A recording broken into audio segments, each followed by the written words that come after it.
Good morning बच्चों। आज हम आप लोगों को कक्षा 10 का 8वां अध्याय त्रिकोणमिति पढ़ाने जा रहे हैं। ठीक, सबसे पहले हम त्रिकोणमिति के कुछ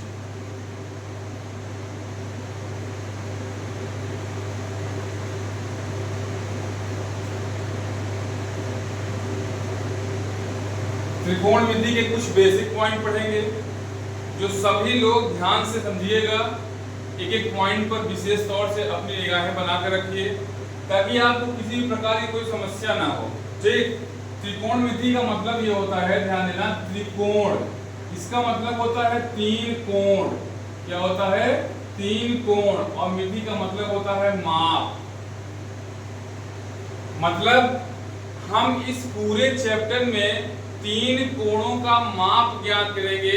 तीन कोणों से बने भुजाओं की माप के बारे में हम लोग जानेंगे और इसके कुछ बेस पॉइंट हैं। जैसे इसकी शुरुआत जो है हम लोग समकोण त्रिभुज से करते हैं। समकोण त्रिभुज। अब ध्यान दीजिए कि आप लोग समकोण त्रिभुज पढ़े हैं। त्रिभुज जो होता है वह दो आधार पर बांटा गया है। एक बांटा गया है भुजाओं के आधार पर और एक बांटा गया है कोणों के आधार पर। तो भुजाओं के आधार पर समबाहु, विषमबाहु और समद्विबाहु, और कोणों के आधार पर न्यून कोण त्रिभुज, जिसको इंग्लिश में बोलते हैं एक्यूट एंगल ट्रायंगल, और समकोण त्रिभुज और अधिकोण त्रिभुज। तो हम उन तीनों में समकोण त्रिभुज से जो है त्रिकोणमिति चैप्टर को हम पढ़ेंगे। अब हम सबसे पहले समकोण त्रिभुज बनाएंगे, फिर आपको समकोण त्रिभुज में क्या क्या चीजें हैं, क्या बिलोंग करती हैं त्रिकोणमिति से, वो आप लोग ध्यान से पढ़ेंगे। जैसे समकोण त्रिभुज,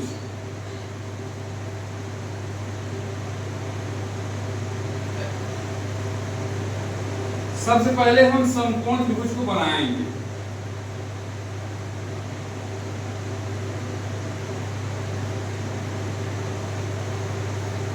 समकोण त्रिभुज का जो डेफिनेशन होता है वह होता है जब किसी त्रिभुज का कोई एक कोण 90 अंश का हो तो वह समकोण त्रिभुज कहलाता है। अब समकोण त्रिभुज में आप लोग देख रहे हैं कि इसमें तीन साइड है। इसमें आपको तीन साइड दिख रही है। तो जो समकोण के सामने वाली भुजा है, जो समकोण के सामने वाली भुजा है वो क्या कहलाती है? वो कर्ण कहलाती है। हमेशा समकोण मतलब 90 अंश के जस्ट सामने वाला जो भुजा होगा, जो सामने वाली भुजा होगी, वो आप क्या कहलाएगी? कर्ण कहलाएगी। ठीक, और अब बचे आपके दो कोण। अब इन दोनों, जैसे ये थीटा को, इसको बोलते हैं थीटा, इसको बोलते हैं थीटा। थीटा कोण के सामने वाली भुजा क्या कहलाती है? लंब। मतलब थीटा कोण के सामने वाली भुजा लंब कहलाएगी, मतलब ये लंब हो जाएगा। अब बची ये, आपके पास कर्ण हो गई, आपके पास लंब हो गया, बचा ये आपका हो गया आधार। एक चीज आप लोग ध्यान जरूर दीजिएगा कि समकोण त्रिभुज में दो ऐसी भुजाएं हैं जो आपस में बदल सकती हैं, लेकिन 90 अंश के कोण के सामने वाली भुजा, 90 अंश के कोण के सामने भुजा कौन सी कोण है? कौन सी भुजा है? कर्ण है। ये कर्ण नहीं बदल सकती। क्यों? क्योंकि ये जहां है वही रहेगी। समकोण त्रिभुज की जस्ट सामने भुजा कोण यही रहेगी, इसमें कोई चेंज नहीं होगा। अगर आपका थीटा यहाँ होता है, यदि आपका थीटा यहाँ पूछेगा तो लंब ये हो जाएगा, तो आधार यहाँ आ जाएगा। और अगर थीटा यहाँ पूछता है कोण, तो थीटा अगर आपका यहाँ पहुंचे तो लंब ये हो जाएगा और आधार ये हो जाएगा। आधार ये हो जाएगा।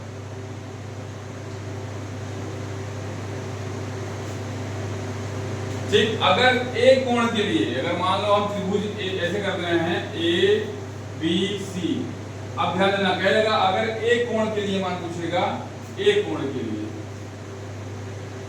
एक कोण के लिए, तो लंब क्या हो जाएगा? तो लंब आपका आ जाएगा क्या? बी और सी।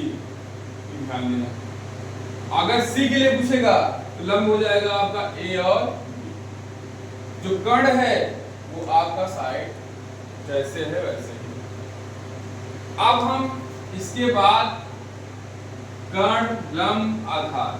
कभी कभी आपको जब आप क्वेश्चन सॉल्व करते हैं, जैसे आपको 8.1 में सॉल्व करना पड़ेगा, तो आपको क्या है कि आपके तीनों भुजाओं में से एक भुजा का मान नहीं दिया रहेगा, एक भुजा का मान नहीं दिया रहेगा। ठीक, तो एक चीज का ध्यान दीजिएगा कि एक मिनट, हाँ, तो हम थे कि अब हम इस समकोण त्रिभुज में जो है पाइथागोरस प्रमेय पढ़ेंगे, जिसको हम बोलते हैं पाइथागोरस त्रिक। ये सबके लिए इंपॉर्टेंट है क्योंकि ये हर क्लास में आता है, सीख 5 हो या 6 हो या 7 हो या 8 हो, आपको कहीं ना कहीं हर क्लासेस में आपको ये देखने को मिलेगा। तो वो चीज, वो जो प्रमेय है या वो जो थ्योरम है, वो आपको इसी त्रिभुज से निकलती है। मतलब इसको इंग्लिश में बोलते हैं हाइपोटेनियस, इसको बोलते हैं आपको बेस, इसको बोलते हैं हाइट। अगर एंगल यहाँ आ गया तो आपका हाइट ही हो जाएगा, इसको बोलते हैं लंब। अब अगर एंगल यहाँ आ गया तो आपका हाइट ही हो जाएगा, बेस आपका ऐसा जाएगा। अब हम इसके बाद पाइथागोरस प्रमेय पढ़ेंगे। पाइथागोरस प्रमेय में क्या है कि इन तीनों भुजाओं में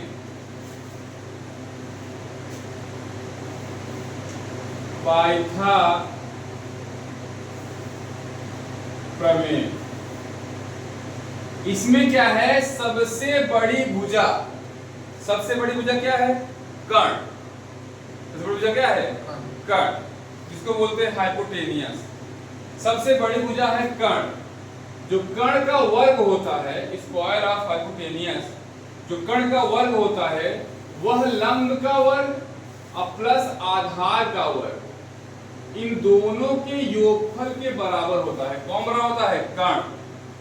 मतलब अगर पूछे कि कर्ण क्या है, तो आप कर्ण ये तो सकते हो कि जब लंब और आधार के स्क्वायर का योगफल होता है, तब वह कर्ण के स्क्वायर के योगफल, कर्ण के स्क्वायर के बराबर होता है। ठीक, अब इसमें हमको अगर इसे कर्ण निकालना है, इन दोनों का स्क्वायर कर देंगे।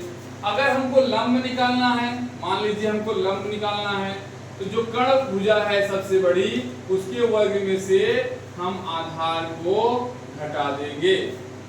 और अगर आधार निकालना है तो हम कर्ण के वर्ग में लंब के वर्ग को घटा देंगे। इस तरीके से आपको तीनों भुजाओं का मान मालूम है। ठीक, अब ये लागू किस पे होता है, ये भी हमको समझना है। सबसे पहले हम इसको सही तरीके से बना लें।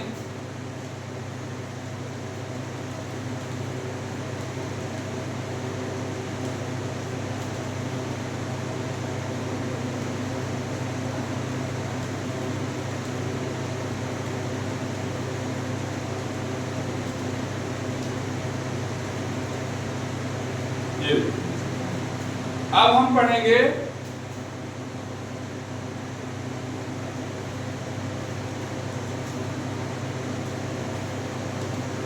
त्रिकोणमिति अनुपात।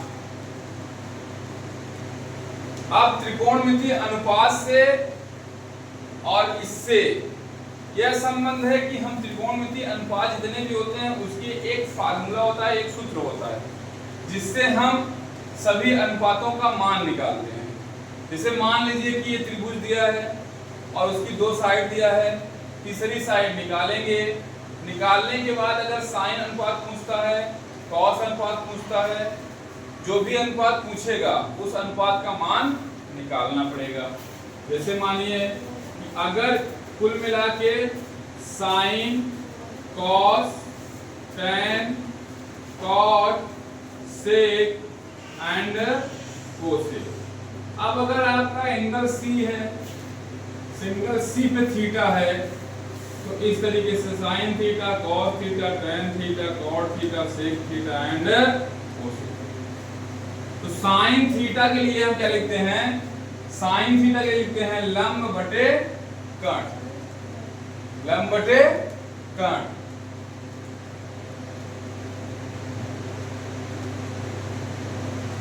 कॉस थीटा के लिए लिखेंगे आधार बटे कर्ण।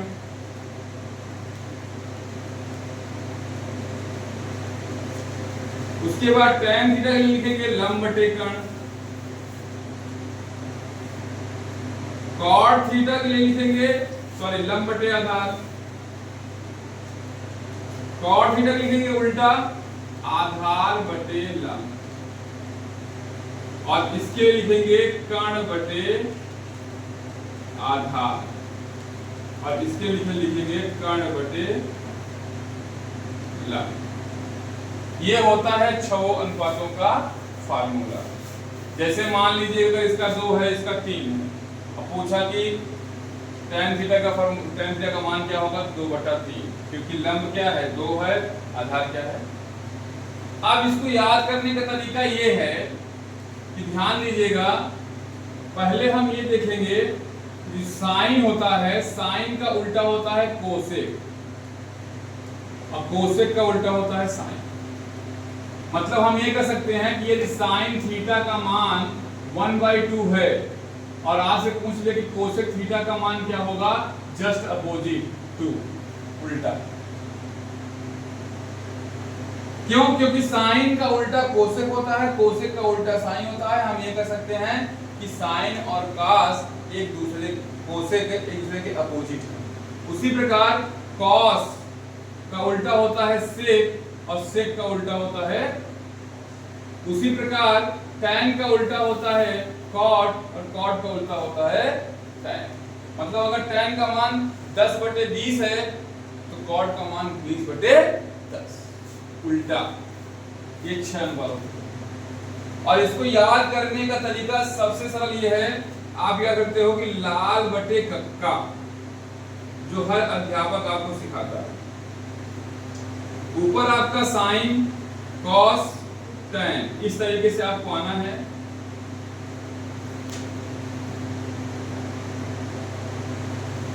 लाल बटे कक्का,